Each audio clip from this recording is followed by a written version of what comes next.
when the general said. Her coarsened laughter cut through Staff Sergeant Rachel Torres like shrapnel. "Holy shit! What happened to her face?" Private Mills whispered, loud enough for half the mess hall to hear. "Looks like she got hit by a truck." Rachel kept eating her eggs, the plastic fork trembling slightly in her scarred hand. The burns covered the left side of her face in a web of twisted pink skin, pulling her eye into a permanent squint. 3 years of surgeries hadn't been enough to fix what the explosion had taken. Bet she was just a desk jockey who got too close to a barbecue. Another recruit snickered. The fork snapped in her grip. Rachel stood to leave, but froze when she heard boots clicking across the floor behind her.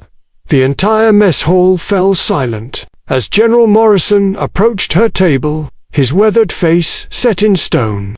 "Staff Sergeant Torres," he said, his voice carrying across the room. "Mind if I sit?"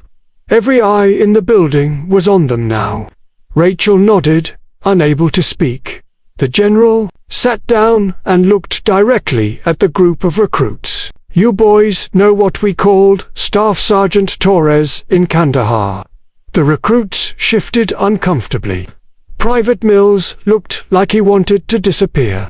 "We called her Guardian Angel," General Morrison said, his voice rising, "because on March 15th, 2018, she flew straight into hell to pull out angels." Rachel's hands started shaking.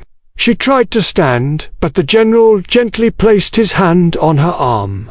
"Tell them what happened that day, Rachel." "Sir, I don't tell them." Rachel's voice came out as barely a whisper. "School bus hit an IED outside Kandahar, 23 children trapped inside." The mess hall was dead silent now. "The fuel tank was leaking," Rachel continued, her voice breaking. "Fire was spreading. Command said to wait for EOD, but..." She looked up at the recruits, tears streaming down her scarred cheek, "but I could hear them screaming." General Morrison took over. Staff Sergeant Torres didn't wait. She ran into that burning bus 6 times. 6 times. Pulled out 20 Afghan children while her face was literally melting. Private Mills was openly crying now. The 7th time she went in, the roof collapsed. That's when she got these scars, saving the bus driver who was pinned under debris. The general's voice cracked. She was in a coma for 3 weeks. When she woke up, the first thing she asked was if all the kids made it. Rachel buried her scarred face in her hands. "They did," General Morrison said softly. "Every single one. Because of her," he stood and addressed the entire mess hall. "This soldier, this hero, has been eating alone for 3 months because people stare, because people whisper, because people judge a book by its cover." The general's voice rose to a roar. "Well, let me tell you something about covers. Sometimes they're burned because the story inside was worth saving." He turned to Private Mills, who was shaking like a leaf. "What's your name, son?" "Peprovit Mills, sir." "Private Mills, do you know what those children call Staff Sergeant Torres now?" Mills shook his head. "Malaika, it means angel in Dari. 23 families pray for her every night. 23 children are alive because she chose there. Lives over her face." The general's voice dropped to a whisper that somehow carried through the entire hall.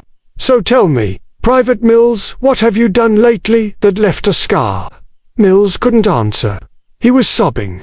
Rachel stood up, her legs barely holding her. "General, please, no, Rachel, they need to hear this." He looked around the room. "All of you need to hear this. This woman has nightmares every night. She's had 17 surgeries. She can barely look in a mirror. But she's here, training the next generation of soldiers, because she believes in service over self." He pointed at her scars. "These aren't wounds. They're proof. Proof that when it mattered most, When children were burning, she chose them over herself. The silence was deafening. Then, slowly, Private Mills stood up. With tears streaming down his face, he walked over to Rachel's table and snapped to attention. "Ma'am, I'm sorry, doesn't even begin to cover it. But if you'll let me, I'd be honored to sit with you." One by one, other soldiers began standing, moving toward her table. The tough sergeant from the motor pool, the quiet medic from 3rd Platoon, even the officers. Within minutes, Rachel was surrounded by her fellow soldiers, all of them asking if they could join her. General Morrison smiled and headed for the door. As he reached it, he turned back one last time. "Oh, and Staff Sergeant Torres, those Afghan kids sent you something." He pulled out a worn envelope. It arrived yesterday. 23 thank you letters, and a photo of them at school, the school they're attending, because you made sure they lived to see it. Rachel's hands shook as she opened the envelope. Inside was a picture of smiling children, holding a banner that read, "Thank you, MR." In English and Dari. She looked up to thank the general, but he was gone. Private Mills leaned over quietly. "Ma'am, would you tell us about them? The kids?"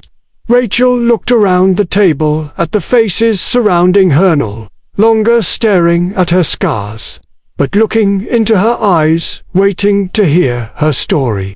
For the first time in 3 years, she smiled with the unburned side of her face. Their names were Fatima, Ahmad, Layla, ... And in that mess hall, surrounded by brothers and sisters in arms, Staff Sergeant Rachel Torres' guardian angel, Maleka, finally came home.